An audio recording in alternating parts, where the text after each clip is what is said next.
Sylvester Palacios. I'm with Pierpont Communications. All right, but a little bit about myself and why I'm standing next to the awesome Camilla Rambaldi. So I work with Pierpont Communications. I've been doing PR for over 13 years. I've worked with journalists all over the world, from a local, statewide, national, international, from Tier 1, Bloomberg, Reuters also, to reporters that cover oil and gas, healthcare, technology, you name it.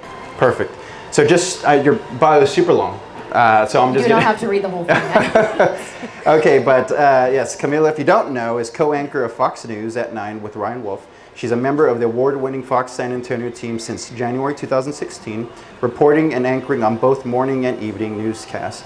She's also a first-generation Italian, born and raised in LA, and has graduated from California State University, Northridge, and has a Bachelor of Arts in Broadcast Journalism. You worked a lot in LA and then transitioned here to San Antonio, it sounds. But you covered a lot of great stories from anywhere from Hurricane Harvey. You also lead SA Strong, the program, as well. And then you did a lot of great work, which I think was award-winning work with the No Child Sold segment. So that's a little bit on our background, the types of stories. But I want to dive a little bit deeper than what's in your bio as we get started, though, because the stories that you're covering today are impactful, but I wanted to see how you got started in journalism. You know, I think I've always been a storyteller at heart. In going back to middle school and high school, I started writing for the local paper there for our high school. So I always had this passion of telling stories in some shape or form. And when I got into California State University, Northridge, I just felt that fire in me of how am I gonna continue to tell stories. And so I always tell aspiring journalists, you have to get your feet wet. Take that first opportunity. And I was so hungry to just get started, no matter which market. And so from Los Angeles, I moved to Helena, Montana, and I was at the Queen City, the capital city there. So a lot of legislative stories. And then I worked there as a producer, an assignment editor, obviously a reporter, and then I also stepped into the anchoring role before I transitioned here to San Antonio. So I've been here since 2016, so a little over 7 years now. Okay. Well, and San Antonio's happy to have you. I love San Antonio. So with breaking news, where you're covering one event, but then something happens, and then you're completely on a different side of town covering something else. Tell us about the environment of the newsroom, because they get flooded, the newsroom gets flooded with stories every day. Everything is news, of course, according to the person that's sending the email to the newsroom. So how does the newsroom work? Absolutely. Well, obviously, from an anchor standpoint now, it's very different than being out in the field. But as a reporter, if you get called out to a breaking news scene, you're at that scene, you're gathering the information, you're talking to the neighbors, you're getting information from that press conference, whether it's the Bexar County Sheriff's Office or it's SAPD. You're gathering information so quickly, answering the 5 W's, who, what, when, why, where, and in minutes you're getting ready to go on the air. And it's also the same, in my anchoring role. I mean, an example, tragic story like what happened in Uvalde. We were getting so much information coming in, moments notice, getting ready to go on the air, fact checking and confirming information. So it's a very fast-paced environment, and as I mentioned, you're gathering all this information so quickly and getting ready to go on the air.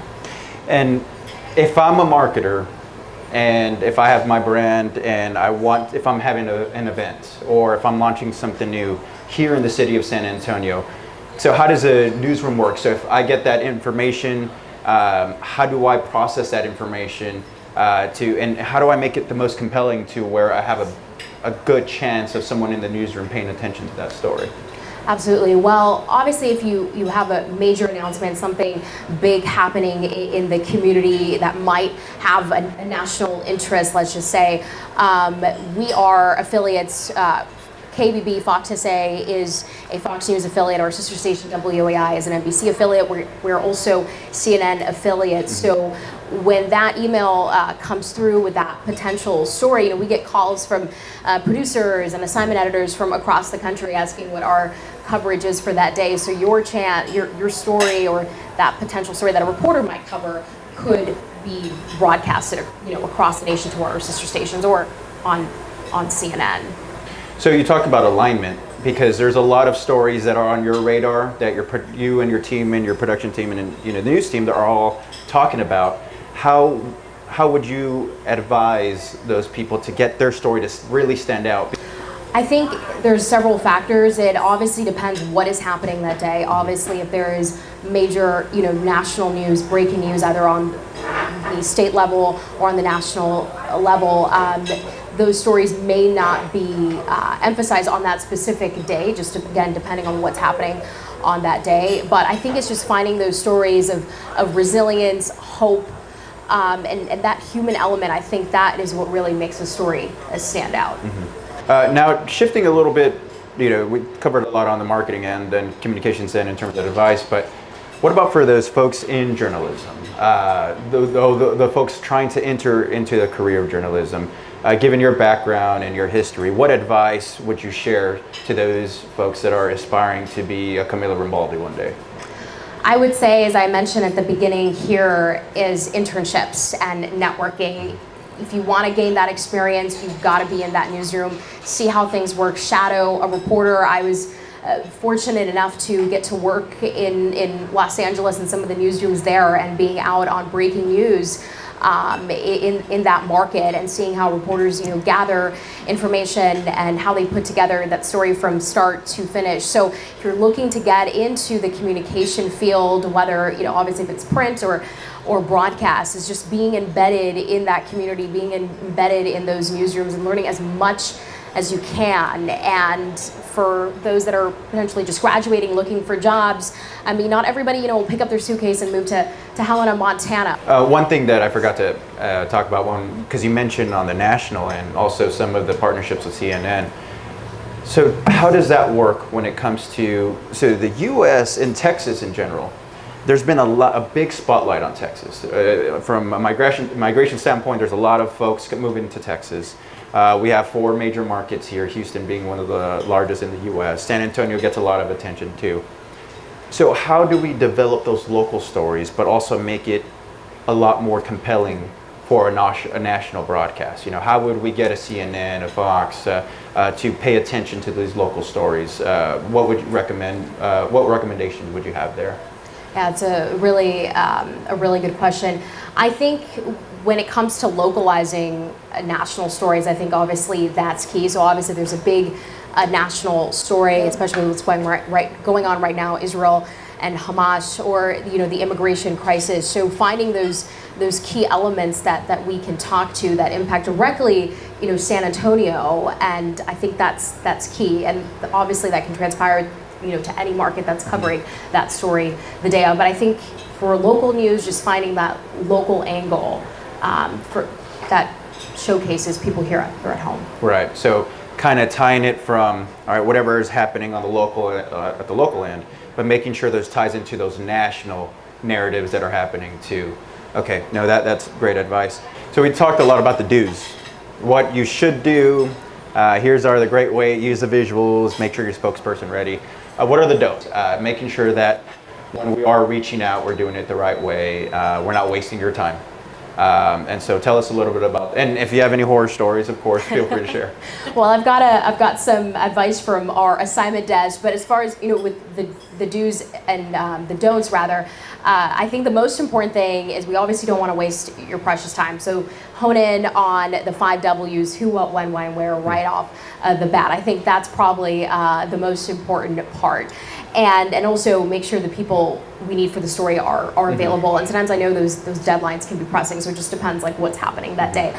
But from our assignment desk says, since they obviously are the heart of the newsroom, they get a lot of those press releases and those emails. Obviously, we could get included in those if we particularly know that source. But from our desk, don't send releases hidden in confetti or glittery stuff. It gets all over the newsroom carpet and it makes it tough on our cleaning staff. So I guess that has happened.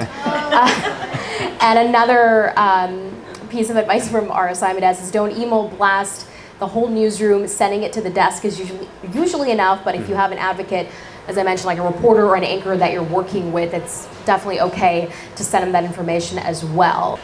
In terms of amplifying a story, once, let's say the story ran online, it was a great broadcast segment.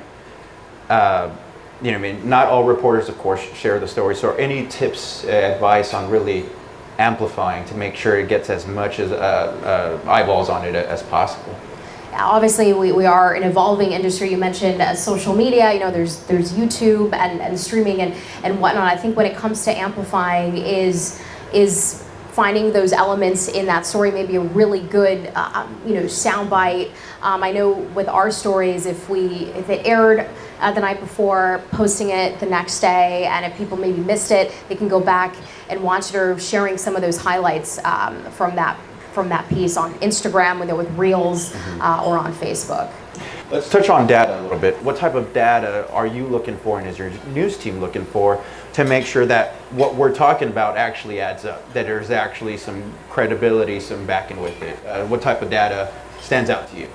So obviously with providing those sources, but another great example is a story that I did on more women and self-defense. So finding that national data, but then also digging further and looking for those local numbers of, okay, how does this impact San Antonio, or perhaps Texas as a whole, or maybe 4 or 5 cities. So I think, again, it just goes back to that local angle, and really asking ourselves, why should our San Antonio viewers care about this story? So finding that why. And I know what we touched on right now is a lot of on the earned media, the earned exposure, where you get have a lot of stories to tell. And I don't know if this is a little bit on your background too, but on the advertising end, how does that complement? You know, are there any recommendations if we're looking to purchase maybe an advertising spot, so to speak? And I know that that's a different department, but is there a way to complement both, or, you know, I mean, we're getting a good editorial story with the newsroom, but at the same time, if we have a bigger campaign, how can we boost those efforts and really maybe, you know, whether it's online advertisement or via broadcast? Any recommendations there? I would say my best answer for that would be to contact, obviously, our assignment desk, and that would direct you to our sales department or, you know, upper management, and to move those conversations. Thank you all so much for your time today, and I hope that was useful. And she's